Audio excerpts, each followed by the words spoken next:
Tonight we're getting into the subject of ayahuasca, telepathy, and ESP, things that this plant concoction has been associated with for ever since, since the earliest explorers for the Western world, at least. Sir Walter Raleigh is alleged to have made an account in his diary of a prophetical interaction with a ayahuasca drinking shaman. The anthropological records are littered with reports of shaman being able to remote view modern cities and places like the Eiffel Tower and the pyramids, that when the individual couldn't possibly have ever left the jungle or much less even seen a TV. Aldous Huxley, in his, I think, 1954 book, The Doors of Perception, he sort of surmised that there was a reducing valve in the nervous system that psychedelics adjusted. And that was basically their mechanism of action, that we were able to perceive more of the perceptibles in the universe under these conditions. And my personal suspicion is that different psychedelics deactivate different bandwidths of the filter and to different degrees, right? So there's some overlap and a lot of similarities, but this is why we receive certain types of information, certain types of healing, experience certain types of transformation. The aesthetics of various psychedelics are, a little bit different. I think we see like 0.000038 of the total electromagnetic spectrum. We used to say it was less than 1%, but it's actually way less than 1%. Right? If we could actually perceive all of the electromagnetic energies pulsing around and modulating and whatever they do, it'd be very difficult to hunt a deer or drive a car or perform pragmatic tasks. So our nervous system developed a filtration system in order to bring the perceptibles down to a manageable, bandwidth. And that was fine when we were hunters and gatherers and when we lived a very simple life, managing sensory input. And also, and this is really essential to this, to understanding the big picture here, basing the signals that make it to the conscious mind upon expectations and historical context. And by the way, you can find all of the scientific information in detail on my Substack. So yeah, our nervous system filters out all of this stuff, and that's what it's based on, right? But in our modern context, this has become a disadvantage. The evolution of our environment has outpaced our biological and cognitive adaptations, right? And so when we look around the world and we see all these people that seem to be completely oblivious to obvious reality, this is something that's really obvious in the political arena. What's actually happening is before they have any conscious input, the selective perception occurs, right? The nervous system filters out things that are inconsistent with our current worldview. It actually does this. Like this is scientific fact, right? And I'm sure you guys can see where I'm going with this.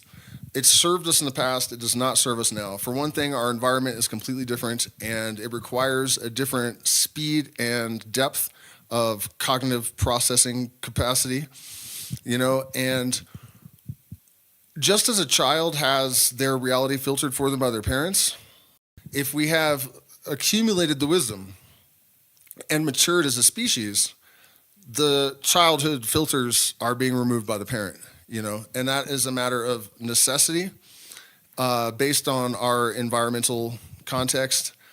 But we're also fucked if people don't snap out of it, because it puts people in a position where if there is another organism up the food chain that is a little bit more aware of how these things work than they are subject to exploitation and manipulation.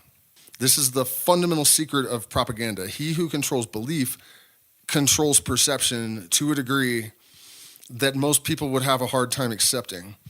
This isn't about parlor tricks, that access to a broader spectrum of perceptibles and awareness is going to allow us to actually build an accurate model of the universe, and we're not capable of that now.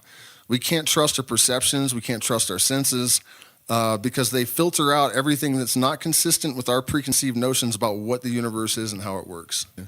I'm just going to relate some of my personal experiences and some of the historical anecdotes and experiments that I'm aware of, just to try to paint kind of a picture of the potential here and what kind of tool ayahuasca really is. And one of the reasons I'm doing this is that while writing this article, I inquired about current research with parapsychological phenomena and ayahuasca and other psychedelics, and there really hasn't been any. It's kind of like nobody wants to touch it or something, which I think is extremely unfortunate, because back in the late 60s, masters in Houston, 2 PhD medical doctors, excuse me, did a whole ton of experiments with ayahuasca and ESP that produced really remarkable results.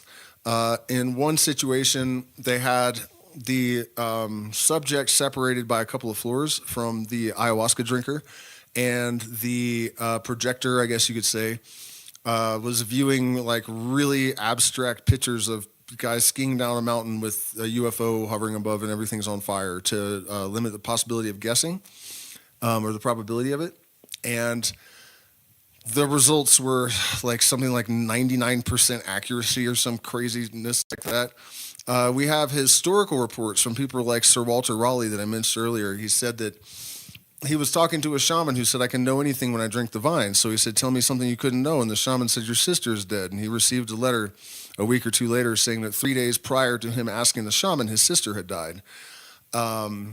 There are reports scattered throughout the anthropological record, as I said before, of remote viewing that are very, very consistent. These stories were so common from explorers and early anthropological reports that researchers originally dubbed the then unidentified active constituents in the ayahuasca vine telepamine and telepathine, or things along those lines. There are variations. Today we know them as harmala and tetrahydroharmine and harmine. But they were telepamine and telepathine back in the day. So I experienced this, I believe, not the first time I drank ayahuasca, because the first time not much happened. I just kind of felt sick and saw a little bit of fuzzy colors, and then it went away. But very early on, working with a shaman who had become my teacher, it started immediately. This evidence of this sort of prescience that this medicine has.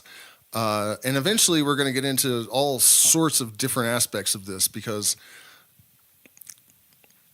there's a lot going on with it. And so at any rate, I guess the first major incident that occurred was actually after the ceremony. And this is one of the most important things about this plant and its potential for us, right? One of the arguments people might make is, if evolution has to develop this filter system, who are we to bring it down? Shouldn't we allow evolution to do its own work, right, in its own time? And the answer is that when a child becomes an adult, they are sovereign and they have to take responsibility and accountability for their own processes. So the fact that we now have to use catalysts to catch up to an environment that has outpaced us actually makes a lot of sense. No one can be high all the time. Thankfully, these filters stay down to some extent after the experience. And so I went and drank ayahuasca with my teacher for the first time. The next morning, I woke up and I was going home, and you're not supposed to drink coffee immediately after ayahuasca, but I decided I was going to anyways. And I went into a local coffee shop on my way back to the hostel where I was staying, and I saw my partner. And it was one of those moments, like in Wayne's World, where everything freezes and there's glitter, and what was that song that was playing? I'm dating myself anyways, but one of those moments. And the ayahuasca narrator, Pachamama, said, "She will have your children." And I was like, yeah, right. She's like 15 years younger, 14 years younger, and drop dead gorgeous. And I was in a foreign country, and none of that made sense. So I was like, whatever. And I ordered a sandwich, and I ate it, and I had my coffee, and then I left. And a couple days later, she was sitting beside me on a curb all of a sudden. And I was like, the German girl, she is here. Right. And then a couple days after that, I went to a party and I looked beside me on the steps where I was sitting, and there she was again.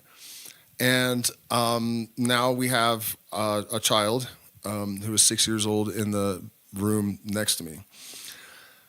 So I get invited to go to the jungle because we were in the Andes where I met the shaman. And I mentioned after one of the ceremonies, I've never seen the Amazon and I would really like to. And he said, well, would you like to come with us this weekend? And so I said, sure, absolutely. When I get on the bus, he sits beside me. And I'm thinking about Enrica. Now I know her name, but at the time I only thought of her as the German girl. Right?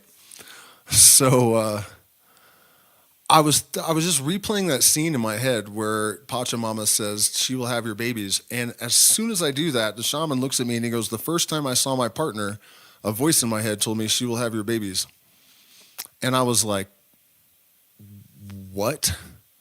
Because I knew about ayahuasca and telepathy, but we hadn't drank any ayahuasca that day yet. Actually, I failed to mention that there were some other instances that had already occurred that were kind of indicative of this kind of thing. One of the first ceremonies, I was laying in the tent, and suddenly the shaman was kneeling beside me, and he's like, I told him I had stomach problems, and he said, I was outside meditating with spirit about your condition, and she told me that the problem is with your mother, this trauma that occurred as a child. And he goes on this.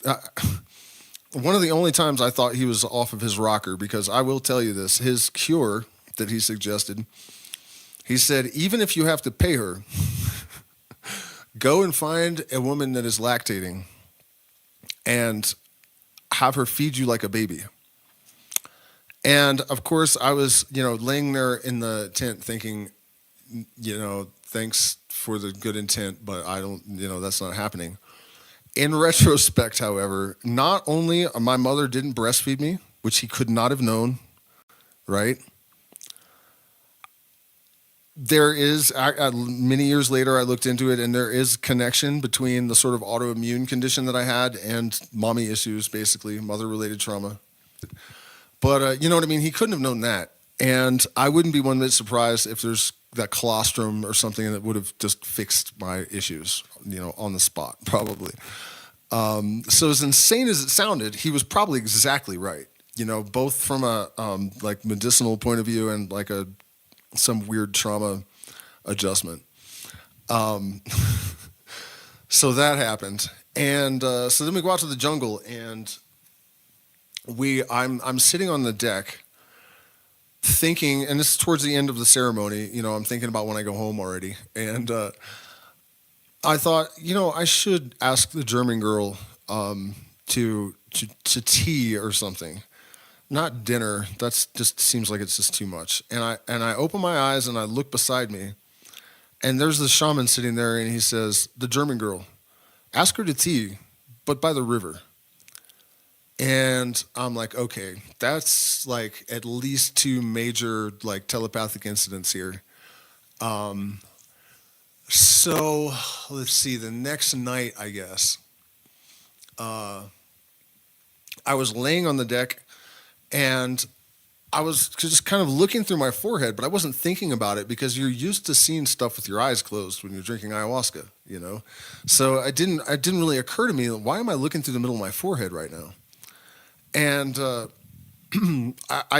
my attention was drawn to that when a mosquito landed and bit me on the forehead, and I saw the mosquito coming, but then I felt it bite me. And I was like, wait a minute, that's real. And I just watched it happen. I watched it land. So I started waving my hand in front of my face, and I was like, man, that is tracking like really well. It's hard to imagine that my brain could really this, as fast as I could move my fingers or whatever I did, it was all tracked perfectly.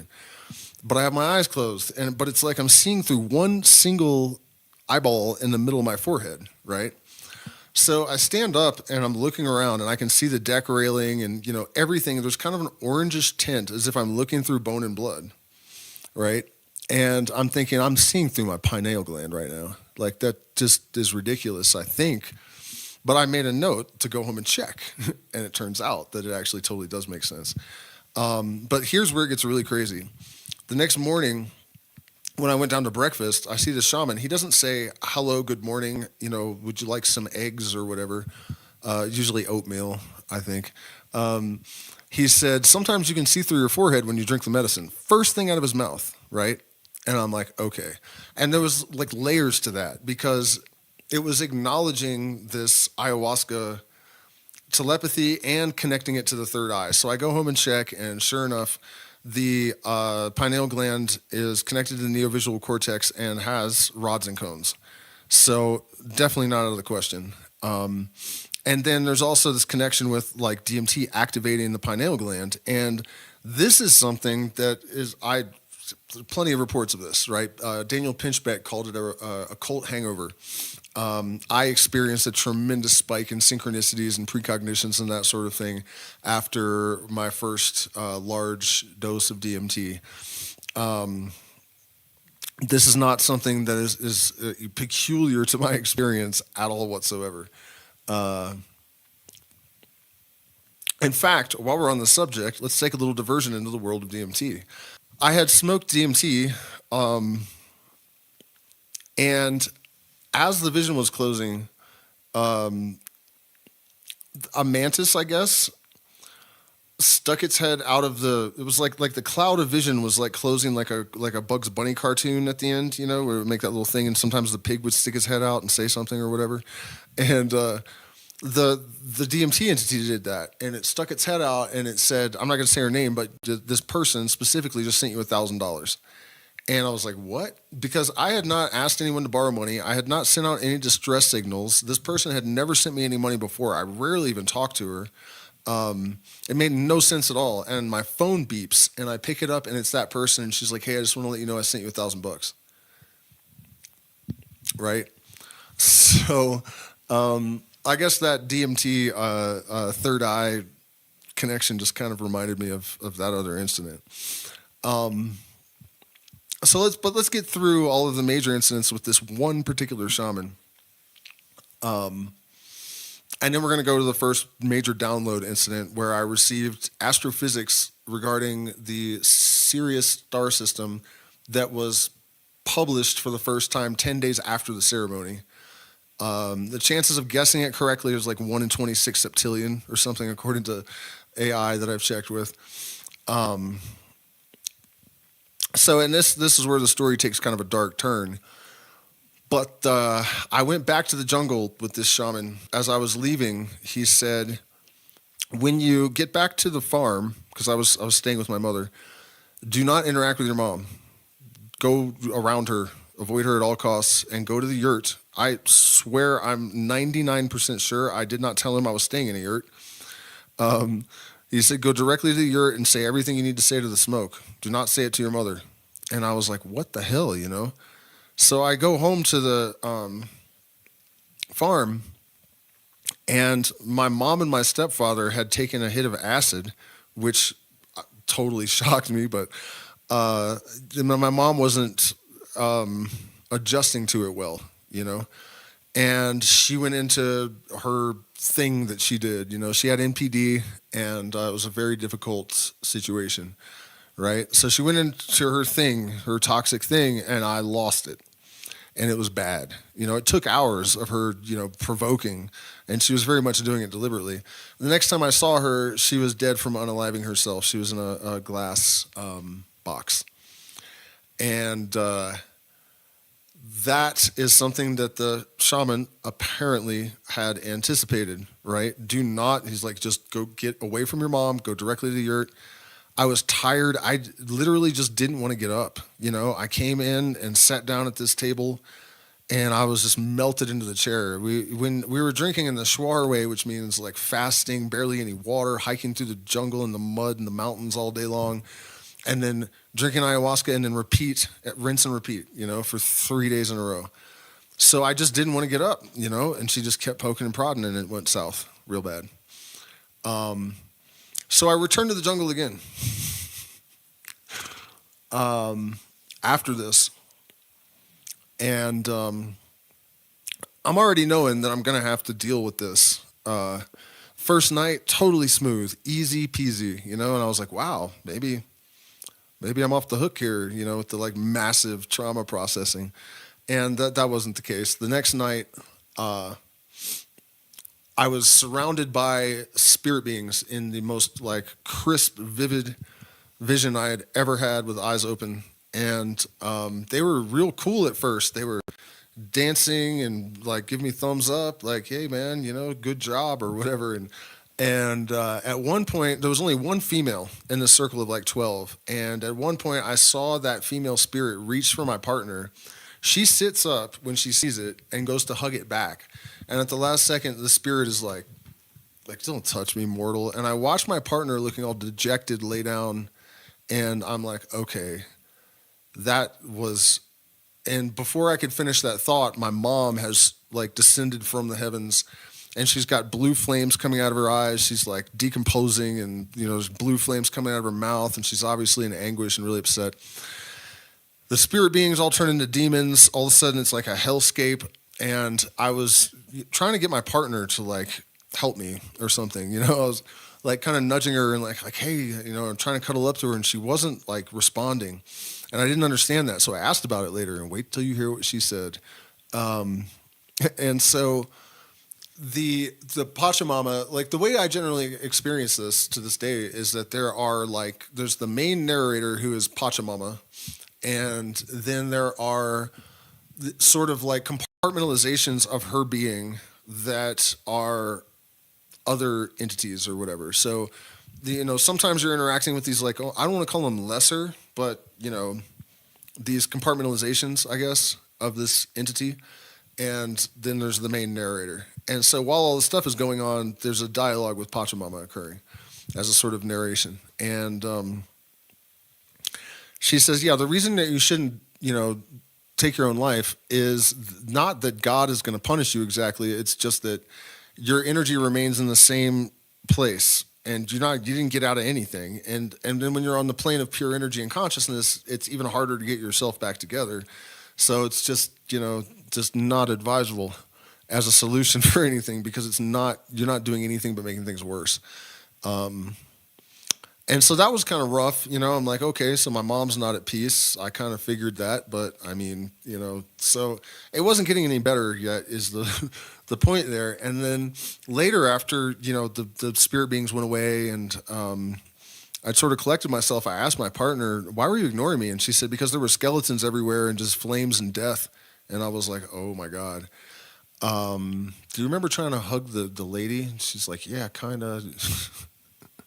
So, I'm not really traumatized, but definitely shook. And earlier in the day, we had gone to the waterfall, which is a sacred place for the Shuar. It is the house of Arutam, which is where the children are brought at age 6 and again at age 8 for various vision quests involving different plants, tobacco, and natim, which is their version of ayahuasca. And one of the ceremonies they do there is to pass mapacho cigars. Well, I mean, that wouldn't be the ceremony in the traditional context. The shaman would smoke mapacho, but he gave out mapacho cigars to everyone so that they could all participate. And he skipped me, right? And I remember thinking, like, what the hell was that about, Why did he do that? And then after the traumatizing experience on the deck, there's like this little clearing that you could go into in the jungle without worrying about getting lost. It was just like a little in the jungle, but kind of open. And there was like one big Noyer Rao tree in the center. And so I would go out there sometimes when I needed to chill. And so I went out there and I went through this. I'm not going to get into the whole process. It's on my Substack. I probably told the story here before, but I went through this big, long process. And then I turn around to leave and there's a mapacho cigar like in the moonlight glowing with the hand attached to it, and I'm like, no way. He had it exactly when I needed it. So he gives me the cigar and he tells me to stay out there and to talk to my mom and make peace with her. I make peace with my mom to the best of my ability, and then I start walking back to the house and I see this stick bug that is like, it was huge. And when you see them, it doesn't do them any good at this point. But if they notice they're being watched, they do this weird, like, and then they freeze. They lock into position, but you've already seen them move. It's kind of silly. And the stick bug is one of the forms of autotom, and that is also a difficult subject to explain. But it's something like spirit animal allies or powers, right? So that was part of my fixation with the stick bug. I was like, that's kind of prescient. And then I stood up, and Pachamama says, I have something to tell you. And I was like, go ahead, And she says, your mom didn't fly into the stars tonight. She went into Enrica's womb. 10 days later, we found out she was pregnant. Pachamama also explained to me that the reason that happens is that, like, as above, so below, if you think of an atom with protons and neutrons and electrons all spinning around it, those are souls, and there's a nucleus, and that's what a soul family is, and that's why your mom is also your sister in your next life, or it's like this cluster of, like an atom, a soul family. That all seemed to make sense, but yeah, then we found out that she actually was indeed pregnant. Right. And one of the things that I think I forgot to kind of flesh out when I was talking about my teacher and the fact that he would pull these things out of my brain when there was no ayahuasca involved, that the filters do actually remain down to some extent. And I take every chance that I find to talk about this because it's almost like a warning. People oftentimes, I think, believe that they have damaged their brain or, gotten stuck in hyper persistent perceptual disorder, I think is what they call it. When in reality, what has happened is that you've actually modified your filters, which is what you are trying to accomplish. But when we hear about expanding our consciousness and awareness, I think most people probably don't actually expect anything to happen, or at least for the results to be less dramatic than they can at times be. So I just wanted to take that opportunity to mention that because it actually, even though I'm a pretty open-minded person and I was kind of expecting those kind of alterations in the fabric of my reality after these experiences, it was still a bit much. It had me definitely questioning myself at times, and that's healthy to an extent, but it was more difficult than I anticipated that it would be. I guess it would be an easy way to say it. Let me check the okay, so then we can also talk about transconscious information reception, which something that I kind of talk about a lot is that ayahuasca generally was not used for therapy in the jungle ever by anyone. It was mostly used to get information. It was used for warfare. It was used for mind control. It was used for remote viewing. It was used for precognition. It was used to enhance pattern recognition, which could result in some of those other things. You know what I mean? But it was not used for therapy. The shaman generally was the only one that drank it, which is one of the reasons that I mentioned all of this hyper persistent perceptual disorder kind of stuff. This is a new kind of situation where the patient is consuming the ayahuasca. And in fact, it's kind of sus because the shaman deals with a tremendous amount of stuff before he consumes the medicine, not while he's consuming the medicine. And this is a revision of historical protocol that I think we're kind of stuck with, because people obviously need to make rapid adaptations to their sensory processing apparatus, and they need to do it rapidly, and I don't know of a better way, but there are some complications and some difficulties that come with that. For example, not having the hierarchical, institutionalized. Not that I'm a big fan of centralization of power, but it's not like that exactly. It's more like having a guide that has your best interest in mind is essential when you're dealing with rapid transformation of this magnitude of your entire reality. You're changing the editing software that was designed to keep you alive. This limiting of our processing of perceptibles is an evolutionary adaptation that was engineered in the interest of our survival.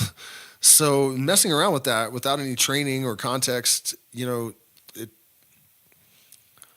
definitely playing with fire to an extent. No matter what your context is as a novice, I guess, no matter how good the retreat center is, no matter how good your shaman is, there is an element of uncertainty, especially if you haven't taken the proper steps. And it's really a long process of preparation that people focus on integration because preparation interferes with their profit motive, right? If we tell you you need to prepare for 2 years, you're not coming for 2 years. So integration. That's what one of the things the industry has done to ayahuasca, by the way. Can you still see the shaman while you're experiencing other realities? Yeah, sure. It's not really like that. Generally, like open eye visuals that completely overwhelm your surroundings are not very common except at very, very high doses, which are not recommended unless you're like at a, pretty high level. Closed eye visuals are plenty clear, generally speaking. If you get to the point where it's like that when you open your eyes, you're in there deep, I personally, even though I have been facilitating for 10 years now or something, and tons of experience, I have only gone that deep a handful of 30 times or something relative to the number of times I've drank ayahuasca. It's a very small percentage. There's just generally not really a need to do that. It's really just going to increase the purging. And as far as like visions are concerned, closed eye eidetic visuals are generally sufficient. There is certain type of work that requires those kind of massive doses, but if, unless you're really doing shamanic work, then there's no real reason to drink that much. I feel like I lost my track though. I was going somewhere. For a reason, Yeah, okay, so we were talking about changing our filter settings in our nervous system. And we got into this in the beginning a little bit, but the reality is that because we have this filtration system that bases what is given hierarchical preference, like what makes it to our conscious, awareness, is based on our expectations and literally filters out competing world views or ontological models, I guess. It's not about whether they're true or not. It's about whether they're consistent with what we already expect to perceive. He who controls belief definitely controls perception. And this secret is like the fundamental thing that makes our entire propaganda machine work. Right? This is the thing that they know that allows them to manipulate and control the entire world. It really is. And the reason for the demonization of gnosis and psychedelics and ayahuasca, all of these things, is exactly the fact that they disengage the apparatus that is exploited by the overlords. And the scientific proof for it is all there now. There's no disputing this, that it's an actual fucking factual reality. Right? So, let's move on to downloads I have known and loved. Sup of the Lost Luminostic and crew. How's it going? Yeah, nice. I appreciate you guys being here. By the way, we still have space at our retreat events from January 25th. We have one cabin with 2 queen beds available. And then September only has 1 cabin available. And the other 4 months or so are more or less open.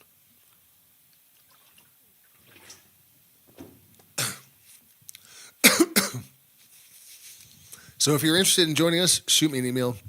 And also, please hit the like button, share, subscribe. Consider becoming a patron. We're demonetized, so we rely on your support to keep this channel going. Sorry, I'm kind of choking on that water. Okay, so now we're going to get into some other insane things that I've experienced in regards to the reception of information that proved accurate that I couldn't possibly have been aware of. And I'm trying to remember if there's anything before this one incident, but I'm not recalling anything offhand, so I'm going to start there. Kind of a strange story, and it started many years before I actually ever drank ayahuasca. But I had gone to this meeting of Native Americans and other, like there was like a Zen master from Japan that was amazing. Like the stuff that came out of this guy's mouth was just... It was like getting slapped around no matter what you said, but in a almost like a playful way, but still brutal. You know, it was amazing to interact with this guy. But so there was a Sioux Sundance chief named Golden Light Eagle, and Reynolds Kamakawi Ole, I guess, was a Hawaiian shaman that called the wind. And I mean, it was really just like once I stepped out of the car in the parking lot, it was like I was in another dimension, like an episode of Stranger Things or something. And on the way home, well, I should also say that one of the themes of this conference was that a lot of native tribes and ancient peoples had been in contact with the star tribes, which are not really aliens. They're more like interdimensionals. And their message was partly about 1111 and what it really means, and also to tell us that some of us were avatars for Syrian beings or, you know, other interdimensionals. And it was a lot to process, but the fact that they had successfully called the wind during a ritual and a whole lot of other things that really got my attention, I was kind of thinking, like, maybe these guys are for real. I mean, it sure the hell seemed like it. And on the way home, I had this, like, still vision of this, like, purple geisha sort of... I describe it as being demon-looking, but it's demon-like, but it wasn't evil. I didn't get that vibe. It's just that it had horns that, like, curly... I tried to find like an African ibex or something was similar, and I couldn't really. But they're, you know, curly, twisted, black, jet black, very beautiful, and only white and purple. And it was just hovering there, and in my mind's eye, and I had no idea what it was, and there was no like voice that gave an explanation or anything. But it really stuck with me because it was really beautiful and strange. And so I never thought about it again, really. Maybe a couple of times in passing when I was like, I wonder what that demon geisha thing was, you know? But one day, 10 years later, I was playing guitar, and my girlfriend at the time said, sometimes when you're really focusing, I swear I can see this faint outline, almost like an aura, but it's like this creature hovering behind you, and it's purple and white, and it has these long horns. And I thought, Satan's my spirit animal or whatever. That's metal, you know. And I think I was playing like Lamb of God or something at the time. So, you know, I didn't really think too much of that. And then this guy could possibly be in the chat. He's often here that said this to me. In fact, I don't think he would care if I told you his name is Dustin. We were playing together a little bit, and one day after we were jamming, he's like, dude, I got to tell you something, man. 3 times now, I've seen this like white and purple, like horned geisha looking thing floating behind you, like some kind of like Japanese demon or something. And I'm like, that's twice in 10 days now, you know? So then I'm playing at this place called Wheels in Laytonville, California, and I walk by this Maori kid that came to a lot of our shows, and as I was walking by him,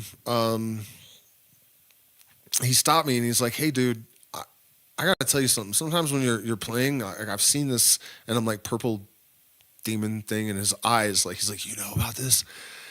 It's like, I guess so, man. This is the third time in like 2 weeks that I've heard about this, you know. But I'm trying to not really like, you know, what do you do with something like that, you know? I just kind of shrugged it off, honestly.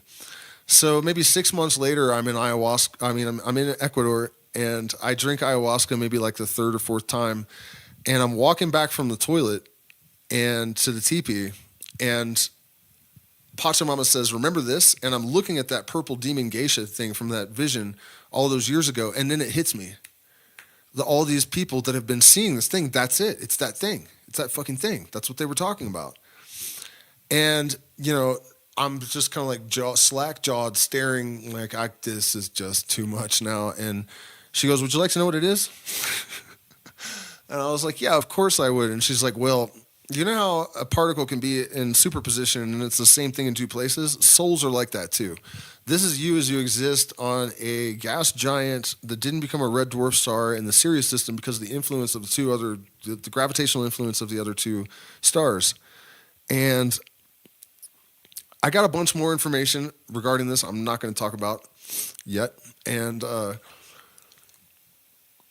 so I guess it was like 2 weeks later, I was with one of the people at the ceremony. Oh, and I went and I told everyone because they passed the stick around, right? And you're supposed to tell what happened, and I did. And so, you know, I had my partner was there, and I was actually kind of seeing another girl at the time, but she was there as well, and I was with her 2 weeks later, and it occurred to me I should check and see if this is real. And I did, and it is. And it's not that the paper had been published specifically in reference to Sirius, but 10 days after the ceremony, for the first time ever, the paper was published. So at the time that this information came to me, it had not even been published. But I should note that it was at least in the minds of someone somewhere. So it doesn't mean that the knowledge was like transmitted from Sirius or whatever necessarily. It could be just some sort of resonant bleed from the 0 point field or, you know, whatever. At any rate, though, I don't know anything about astrophysics. I've never read an article in my life. I don't care. That's not something I've been interested in. You know what I mean? There's no reason that my brain would have just made that up, and it was not published yet, right? So, and I feel like the universe, I'm not going to say it did that on purpose, but there's a deeper reason for that kind of alignment, you know, that like that was part of the lesson there, that it wasn't, you know, even like widespread knowledge amongst like astrophysics, what do you call them, enthusiasts, you know what I mean? So, and then this gets even a little bit weirder here. Just the other day, I did a segment of the Magical Revival, the Kenneth Grant reading I've been doing with commentary. And the way that I'm doing it is that some of them go public and some of them go in Patreon. So if you want to see the whole series, you need to become a patron. And this was one for the patrons. And it's the Chapter 3 Dark Dynasties. And how I am not aware of this, having read so much of Aleister Crowley's material when I was younger, I don't know how this got by me, but it did. And I'm reading this, and he says that the word devil originally meant double, and they have the same etymological root, and that Aiwass, his holy guardian angel or higher self, is transmitted from Sirius, and a whole bunch more correlations that when I just, if you're a patron and you watch the video, you'll see me just freeze like, come on. He's basically describing exactly what ayahuasca described was happening in my case. And that was a doozy. Also, I later found out that the Kofan, who are an ayahuasca drinking tribe in Cuyabeno, Ecuador, also claim to be in contact with beings from Sirius when they drink ayahuasca. And if you Google right now, you can check this. What is the symbolic significance of Sirius across traditions and cultures throughout history? And it will give you one answer. Or if you just say, I think what I actually Googled was, what is the symbolic meaning of Sirius just generally? And its answer was blah, blah, blah, blah, blah, across cultures throughout history, right? Like jungles of Ecuador, deserts of Babylon, same.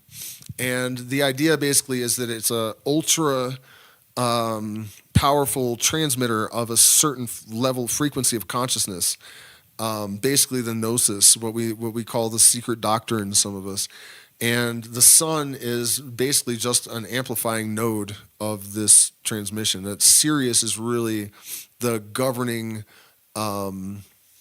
consciousness of our solar system because it's so much more dense. And the way that consciousness basically works, it's a field, and stars and humans and particles are like nodes. Our conscious experience is like the renderer, you know? And yeah, anyways, I'm writing about all that stuff in other places and I don't want to ruin it for everyone. So that's just, you know, a little bit of a scrambled overview. So what else happened? And I have asked several AIs to calculate the probability of chance that I would just like come up with that. And for that particular incident with the astrophysics of Sirius, they all came to the conclusion that it was at least 1 in a trillion. And then if you factor in the other incidents that I've experienced of this, the number that they give is 1 in 26 septillion, which is such a big number that if you started counting now, you would get to the end of the universe would end before you got to 26 septillion, right? Like a while back. So, you know, this idea that that non-local information transfer is a thing is not even pseudoscience really at this point. I meant to review this before I started the stream. If I could find my phone, I would just play it into the microphone. It's so good. I just found a TikTok of this Indian physicist explaining what I'm talking about with these nodes and the renderer of experience, you know, in terms that are completely compatible with like scientific theory. There's evidence of like in terms of mechanistic bases, right? One of the strongest points that critics of telepathy have is that there is coherent information in fields outside of the skull that can be measured and potentially analyzed, right? So data extracted. But they're very weak. So transmission across any kind of distance is kind of problematic, right? But if Michael Levin's theories of attractor, how does he call them? Goal state attractors that are non-physical and somehow exist outside of time and space, feed information downstream through electromagnetic fields to single-celled organism systems, for example, that tell them what to do. And this is where it gets really crazy, they are capable of agency even that transcends their genetic history, right? So xenobots are frog cells that are just clumps of frog cells that in order to reproduce, they have to roll skin cells into piles, and basically they have to engage in novel behaviors that are not scripted in the DNA of the frogs, right? So the field has basically been proven to be capable of cognition. But for our purposes here, what we're talking about is downstream non-local information transfer, right? If it can survive whatever conduit that it's coming from this goal state attractor to these systems like cells and particles as well, I guess, then there could be a similar mechanism behind telepathy. So we don't know exactly where this information stream is in terms of like what layer of the electromagnetic spectrum, or however you want to think about it, but it seems certain that it's there. So there's that. And then also entanglement is something that I have invoked in the past to potentially explain this. The problem with entanglement and telepathy is that it is not really controllable.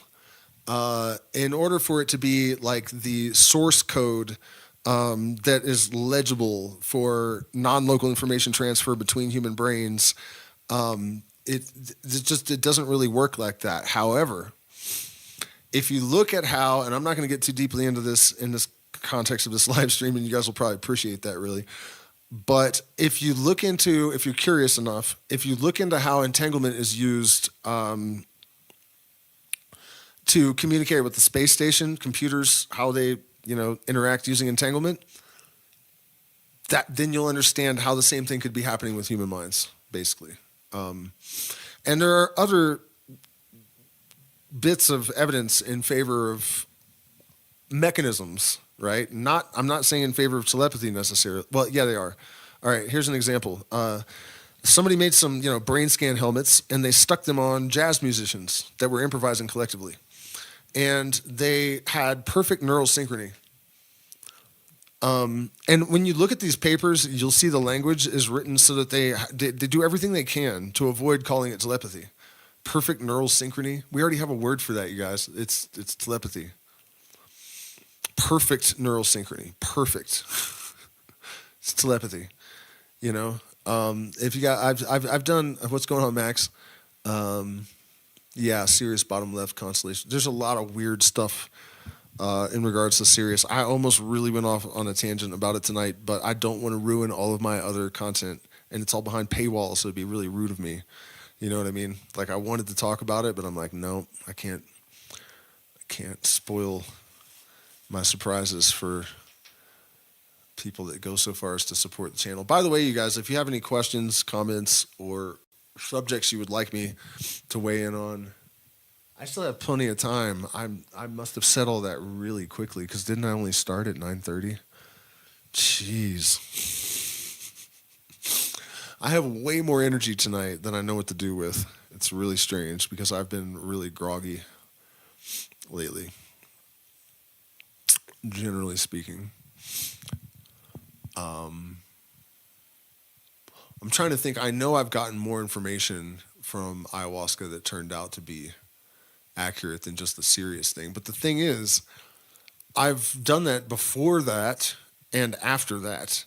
The other context, though, is that it was more vague before ayahuasca. Like, for example, I was thinking about light and matter and just physics one day, and I don't remember why, but I had the thought, nothing is faster than light. And this voice in my head that seemed totally other was like, consciousness is faster than light. And I was like, what? And I knew it was true, but I couldn't quite figure it out. And entanglement is the answer, of course. And I literally 6 months ago saw a post on YouTube that was a quote from this physicist saying consciousness is faster than light, in those words, talking about exactly that thing. But I didn't have all the information. I just had that, like, and I was like, damn, that's true, but I don't know what the fuck it means. I also I told my friend in my kitchen one day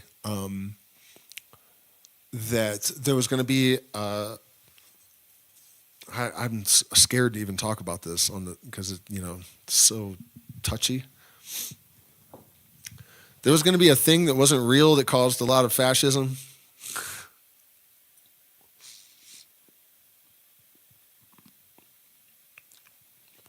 And that certain things were going to be mandated.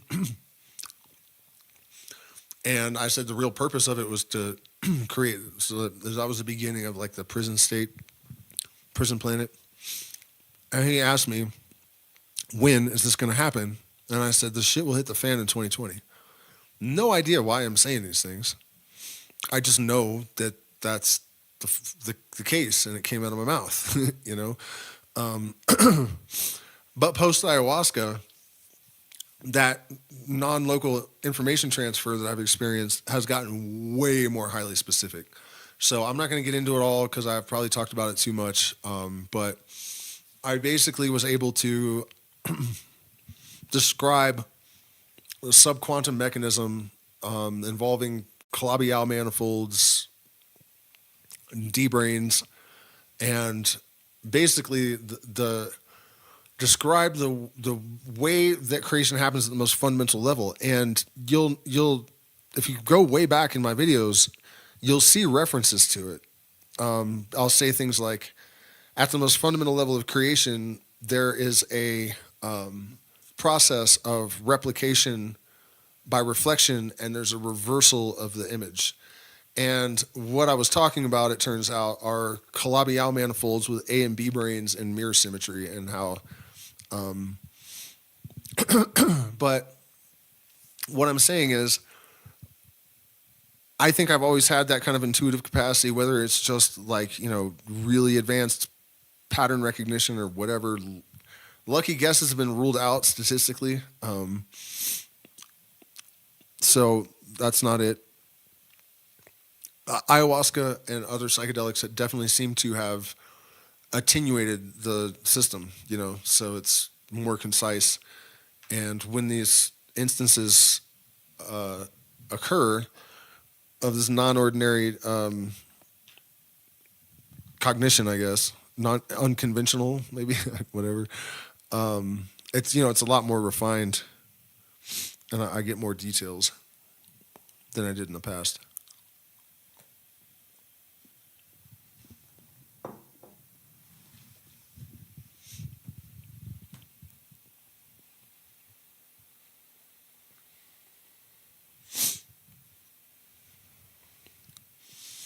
So I see our audience has grown to 20 people, and I've already told all the best stories. You guys got to go back and watch the rest. But I will recap, because this is the really essential thing here. In terms of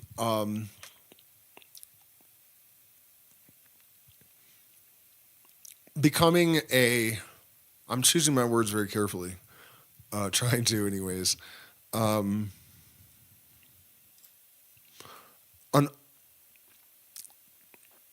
An effective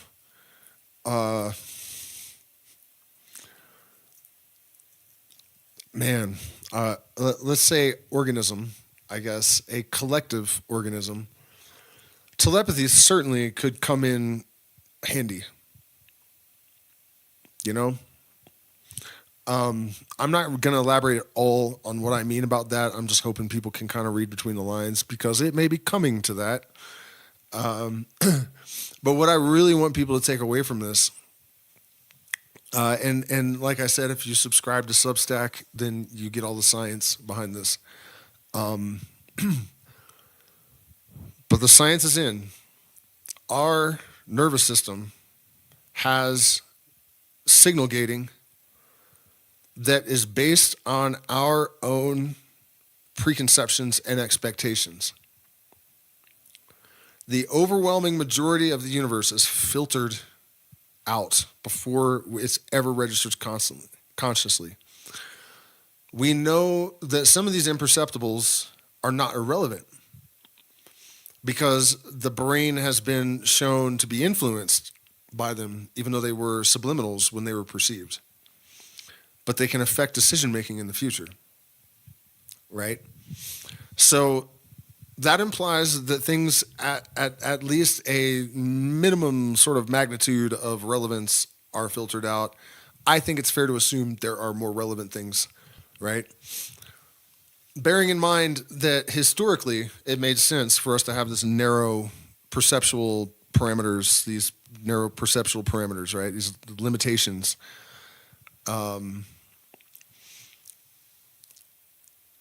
Our environment has outpaced our biological and, I guess, neurological evolutionary adaptations. This has allowed the people that are even marginally ahead of the ones that haven't figured this out and how to mitigate it to operate their own nervous system metaprogram themselves and reclaim their sovereignty, can manipulate and exploit the ones that haven't figured it out yet. And we also have at least, I would say, proof, but I guess, in the empirical sense, I would probably have to modify that to like circumstantial, anecdotal, or compelling or something, But the way that psychedelics cause brain change basically does imply, actually, and in some ways, in terms of like more sensory input and like noise, that is empirically proven that they do that.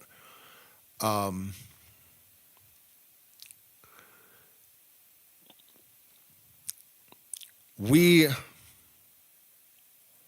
know for certain that we're not perceiving the universe as it actually is. We're perceiving it partly as it is and mostly as we expect it to be.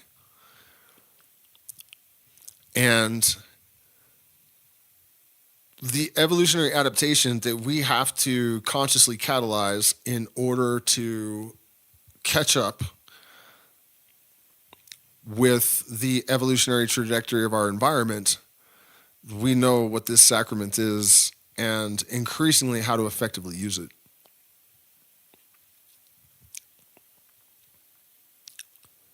That is the crux of the apostrophe, my friends.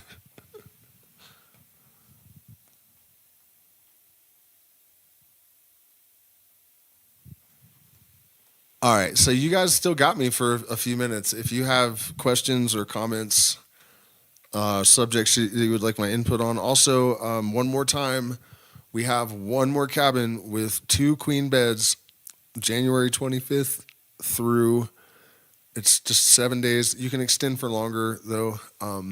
We're going to keep, I'm going to be there, basically. So it's open beyond.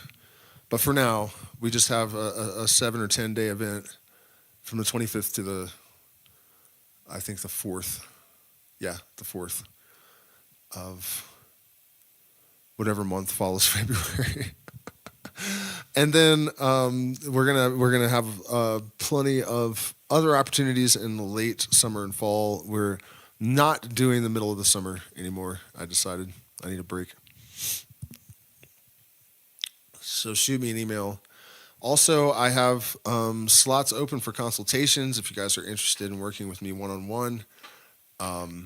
You will find reviews on our Facebook pages and website. There are also testimonials, video testimonial on the channel. So if you're interested in that, shoot me an email. My partner is still doing human design body charts, and we're still offering the combo where you can get 4 hours of consultation with me and body chart, human design body chart from her.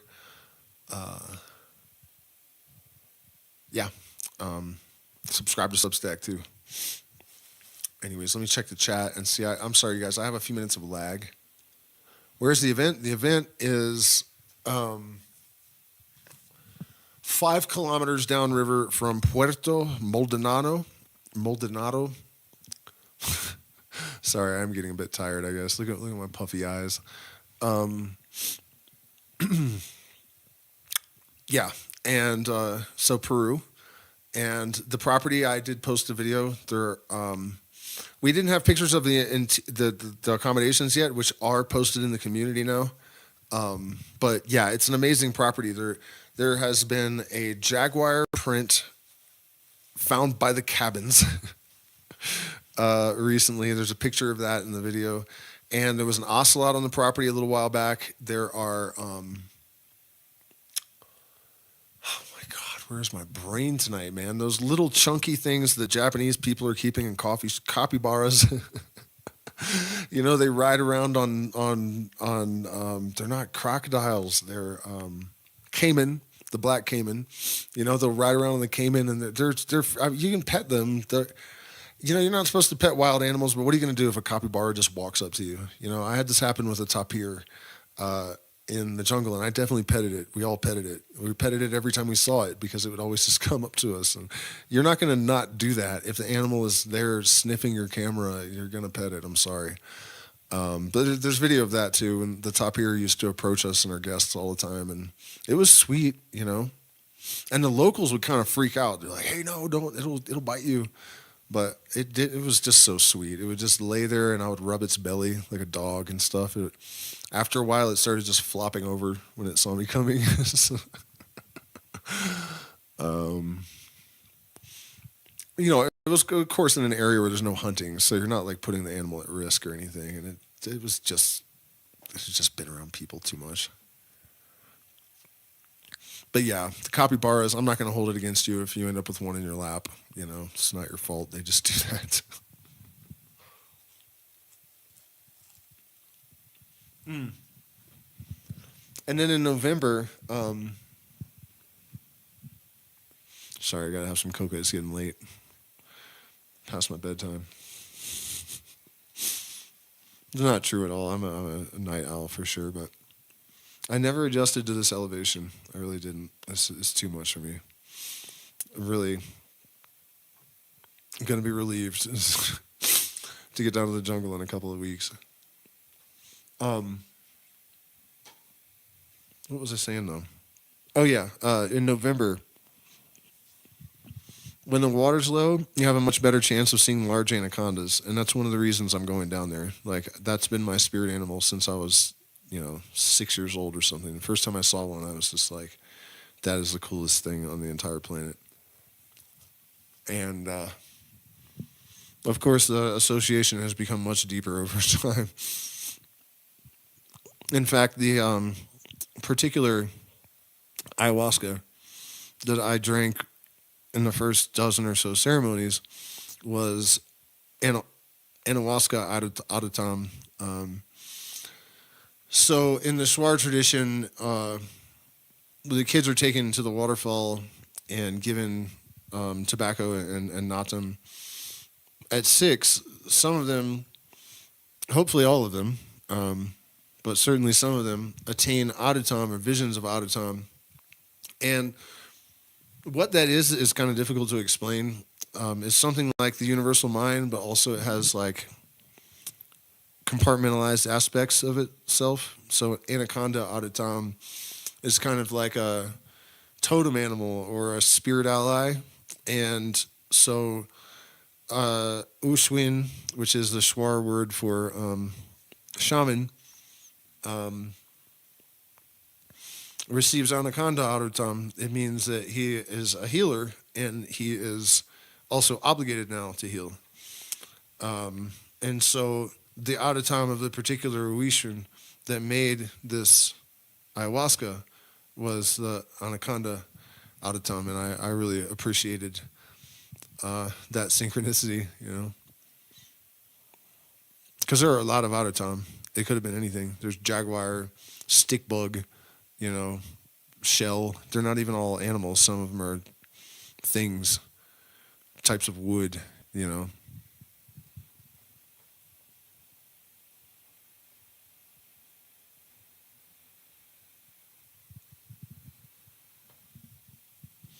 Nobody has any questions or subjects that nobody, or is my lag just really bad? I don't really know if there's anything else to say about this. I'm trying to recollect if I had any like major. Oh yeah, here's one for you. I did miss this one. There's 2 aspects of this actually, and I just put them together. Man, my camera that I had at the time was destroyed, and I was just thinking today I have no video of this vine, and it was amazing. And it's actually Banisteriopsis muricata, which is red ayahuasca, which is much more difficult. In the Shuar tradition that I was taught, it's the main go-to. There's a lot more tannins in it, so it makes you a lot sicker. But for the Shuar, vomiting, the purging is everything. The visions are not even as important unless you're a shaman. And even then, mostly it's about purging. Yeah, so the muricata, I had not yet found an ayahuasca vine and harvested it myself. So I went walking out onto the property that we were renting, and as soon as the driveway went up to the road, right, and then you could either go left or right or continue, and it turned into a trail that went back to like where our Maloka and everything was. And so when I got to the road, my intuition said, do not go into the jungle. You will walk for hours and you will find nothing. Go to the right. There's a small creek. Turn to the left, follow it, and it will take you to a big mother vine. And I was like, yeah, right, stupid voice in my head. I'm not, and I went into the jungle and I walked for hours. And the weird thing about this is around Misawali, there are ayahuasca vines everywhere. It's very common, around the town. So I'm expecting that. I see nothing. And as I'm leaving the jungle, it's starting to get dark. So I look over and I think, you know what, might as well humor this voice in my head. I walk down to the creek, follow it in about 150 feet. There's a huge red ayahuasca vine with like 100 little babies around. I mean, it had been dropping seeds for years and they were just everywhere. And I was like, oh my God. And it was the most, to this day, I think it's my favorite medicine I've ever made. I honestly do not think it was because of the fact that it was the first vine that I cut myself. And I didn't cut very much of it. And it was kind of a bummer because I went back a few years later and somebody else had found it. And they weren't as merciful as I was. There was very little left. It was alive, but it'd be a long time before it was that amazing abuela that I encountered. And so the woman that owned that property turned out to be quite a scoundrel. In fact, they burned her house down.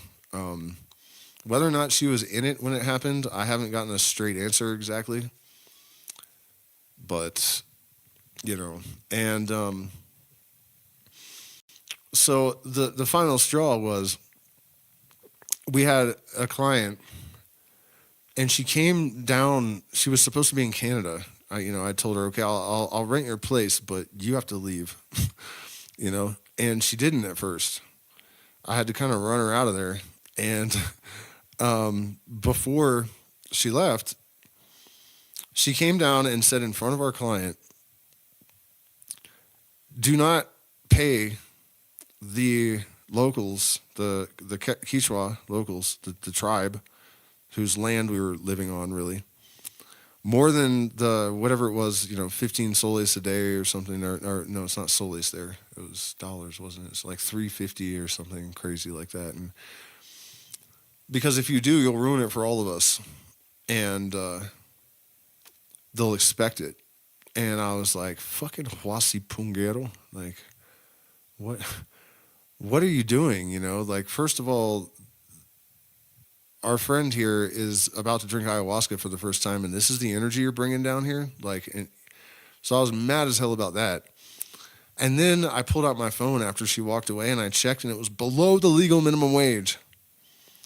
And I was like, okay, I'm done with this, lady. I don't want to be here, So we go out and drink, and the client was also a friend, so it was, a little bit more casual, luckily, than you might be imagining. And so we went out, just the two of us, and drank, and I was asking the medicine, like, I need a way forward because we didn't have any money to just suddenly move and rent another, gigantic lodge, and, there just didn't seem to be any way to get out of there right away.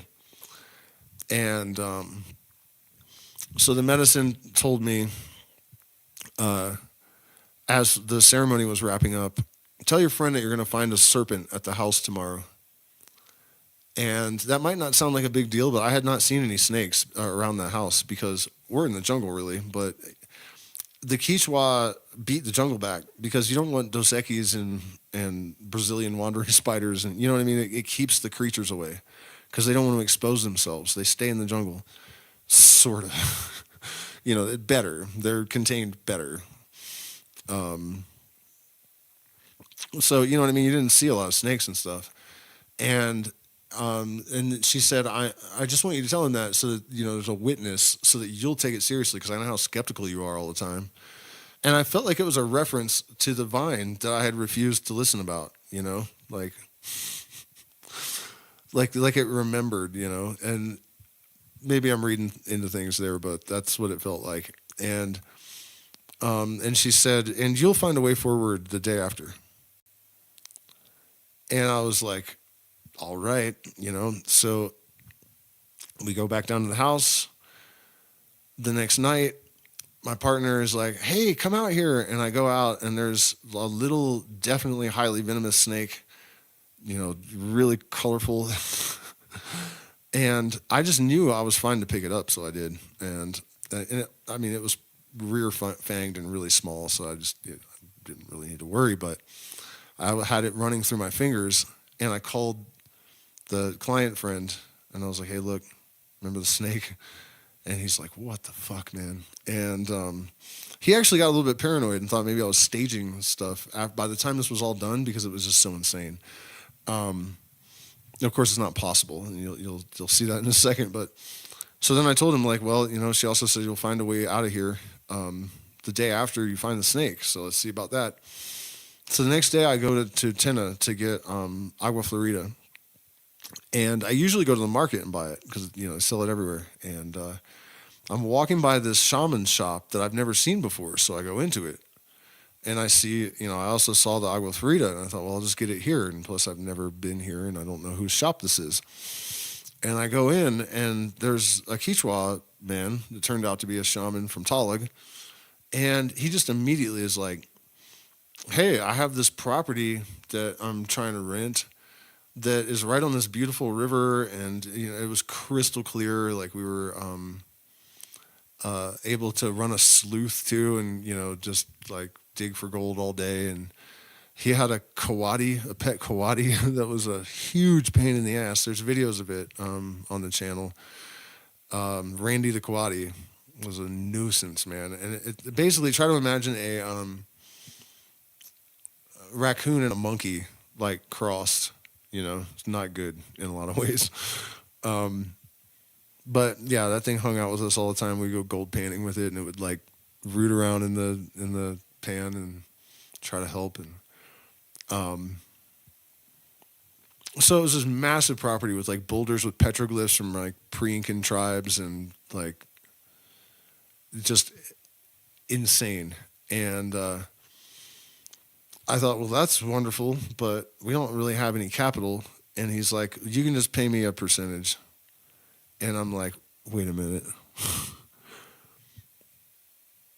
Do you mean we can basically take possession of this like $11 million jungle property and just pay you a commission of whatever? I was like, you realize we're not like some massive operation, and I have no intent. And he's like, no, it's fine. We were there within a few days, I think, maybe a week.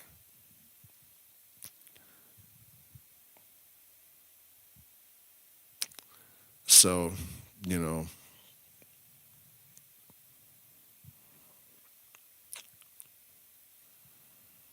medicine is real. I'm at a loss for words sometimes thinking about the stuff that has happened to me.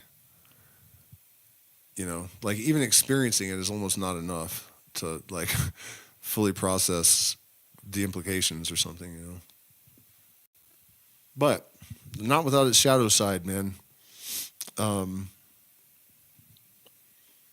got Chagas, which is slowly killing me.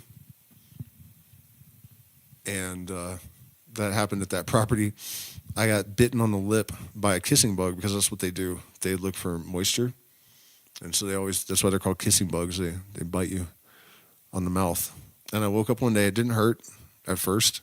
I just had a swollen lip. It was really hard. And I was like, man, what the hell happened? And then it started like intermittently, it would throb. And the throbbings were like getting like drilled by a power drill right in the lip or something. I mean, it was horrific fucking pain. And then I started getting fevers real bad. And then I went out to pee one night and just passed out face first in my pee and smashed my face into the rock that I peed on. And eventually I took mostly jungle plants, and then I got the, whatever pills they give you. And I didn't test positive for it, but I tested positive for antibodies. And I think that the plants that I used before I took the test killed it enough that I only had antibodies left when I got the test. But it did damage, for sure. When I went to the doctor like a year or two later, only 3/4 of my heart ventricles are functioning, which is what Chagas disease does. So, it wasn't all perfect, but it did happen exactly the way the medicine told us it would.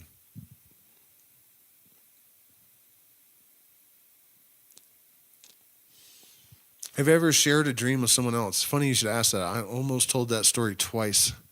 See what I mean? Man, I wish I had started talking about that before I looked back at the chat just to prove my point here. But yeah, that was one of the non-ayahuasca induced instances of this kind of thing that I was going to talk about. My partner and I, we were in ceremony before this, but when I went back to the States before we were involved, and remember, nothing had happened. So there's no reason to be talking about this stuff at all, And I would think, I bet she doesn't ever want to get married. And my phone would beep, and I would open it, and it would say, I'm thinking differently about marriage all of a sudden. With that kind of timing, whatever I thought about at her or about her, the phone would beep and there would be a response. And so we had some precedent for this, but one day I woke up and I had this dream that we were chopping all of the neighbors in the entire valley up. And there was no blood. It wasn't gory, and there was no hostility. It wasn't like that. It was more like, it was just absurdist-ness or what, it was just bizarre. There was no blood. They would just cut into little nice round chunks of neighbor, and I was stacking them in this pile, and I woke up, and my partner's like, I had the most fucked up dream. I was chopping the neighbors up like firewood with an axe. There was no blood or anything, and I was stacking them in rounds, I was like, okay. Okay, so here's some more context, though. We were in the subtropical Andes. No one has firewood. There's no reason you don't need firewood. There's no chopping firewood. The only reason we would ever do that there, actually, we did chop some, but it was for the pizza oven. There was a stone oven we cooked pizzas in sometimes. But other than that, there's no firewood. And there was nothing in our experience that I could recall that had anything to do with any of that. We didn't have hostilities with the neighbors. We hadn't interacted with any of the neighbors. There was no chopping of wood happening at that time. There was nothing at all to have put that weird shit in both of our minds, if something had happened the day before regarding neighbors and firewood or something, okay. But there was nothing that I could think of or that she could think of to explain. And it's so specific and so bizarre, Somebody else asked if I ever been in a spaceship on ayahuasca. The answer is definitely no.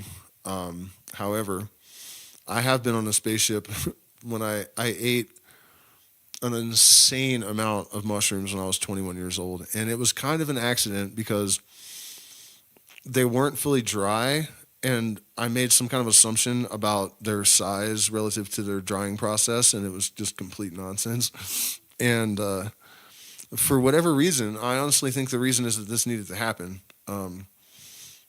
I forced myself to eat the entire burrito, and it was big. And I started to get the feeling, not you shouldn't eat any more mushrooms, but your stomach is full. You shouldn't eat at all anymore. Normally you would just stop eating. I ate that many mushrooms. And I remember almost against my will, recognizing that I have a stim in my mouth. I don't like it. recognizing that I was so full that I couldn't fit anything else in there. I still just forced myself to eat, like, I know it was still like a quarter of it left. And I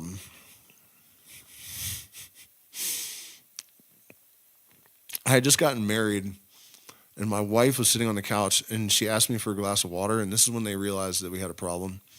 And I went to the fridge, and I guess I came back with Parmesan cheese, and she's like, "That's not water." And I looked at it, and she said I looked real sad, and I just took the top off and just poured the Parmesan on the carpet. And, at that moment, they were like, uh-oh. So my body, I guess, continued to run around and interact with things in my environment. But from my point of view, I was on a spaceship, and I wasn't tripping on the spaceship. It was completely normal. There was just these guys in business suits and a table and a spaceship. And I was sitting there looking at them for a minute. And I didn't even question, like, what am I doing here? But I was completely clear-headed, too. Like, I had a normal conversation with them. They weren't, like, shifting geometries. They were just a couple of yuppies in business suits. And I was like, why are you guys dressed like that? And they're like, don't worry about it. We just took whatever form is, like, the least distracting, hoping that you would pay attention to what we have to tell you.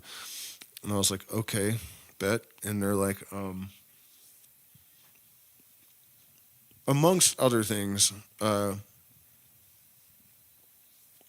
we know you have some concerns about, like, the Patriot Act had just been passed, and I could see the totalitarian network taking root, and they were like, don't worry about any of that stuff, because it's not like there are intergalactic laws, because that's not necessary. When people reach a certain stage in their evolutionary process, and by the way, empathy does correlate with IQ. So advanced beings becoming amicable to others is a thing that is more or less guaranteed by evolution. They said, you just it's kind of like the zoo thing, I guess. There's a zoo theory, like you just don't mess with the animals unless you got to tag a whale every once in a while. And so you can't interfere unless the entire planet, not a species, not humans. They don't care about humans exactly, but the planet is part of a larger living ecosystem or organism, I guess. And so that matters. And if the planet is on the verge of destruction, or if the, I guess, evolutionary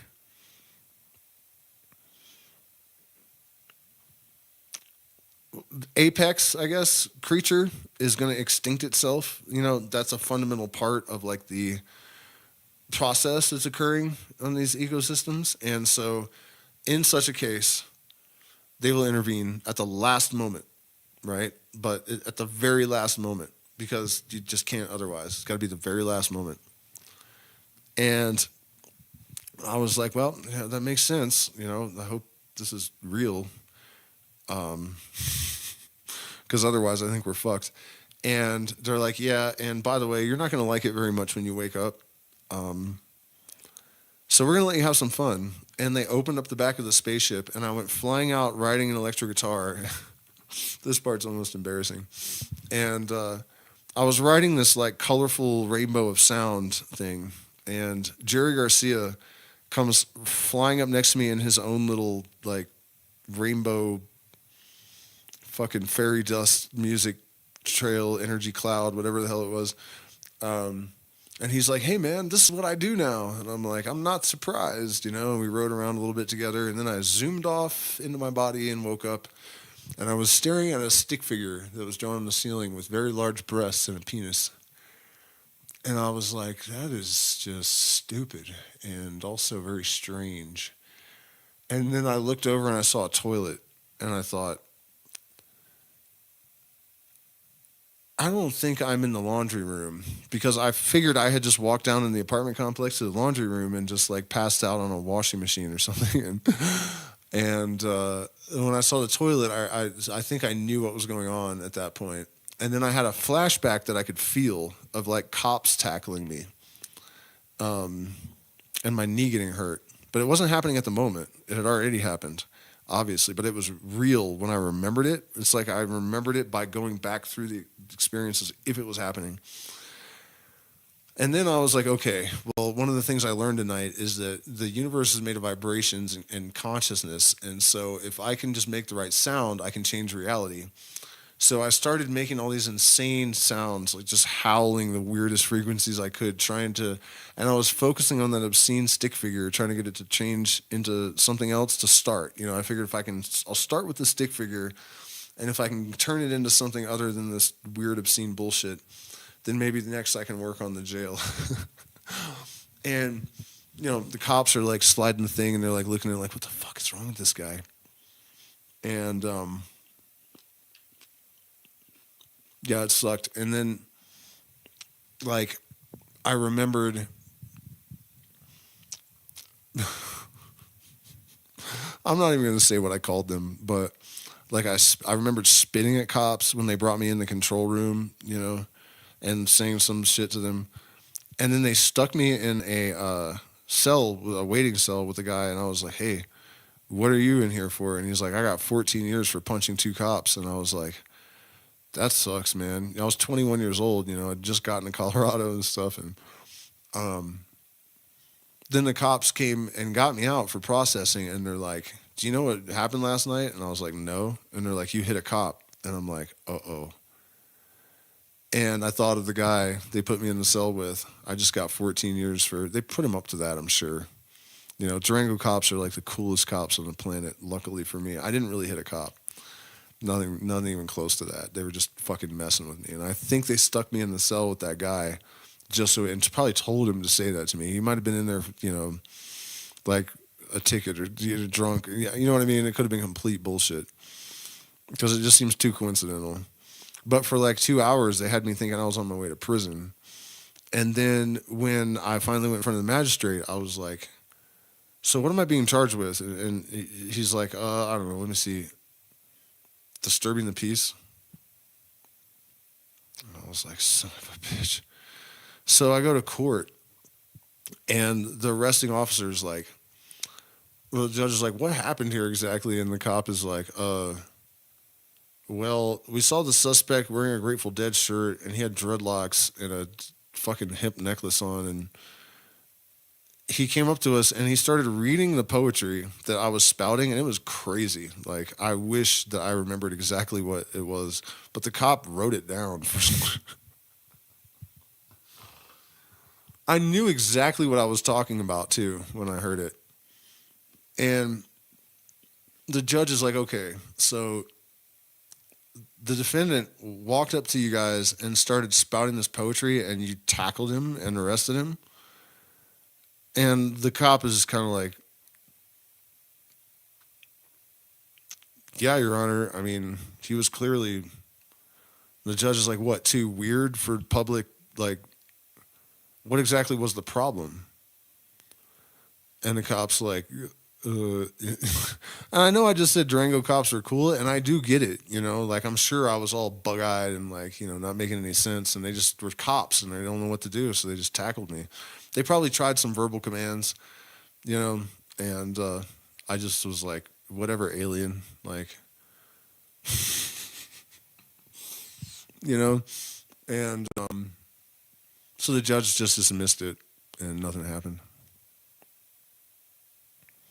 It's my psychedelic UFO story.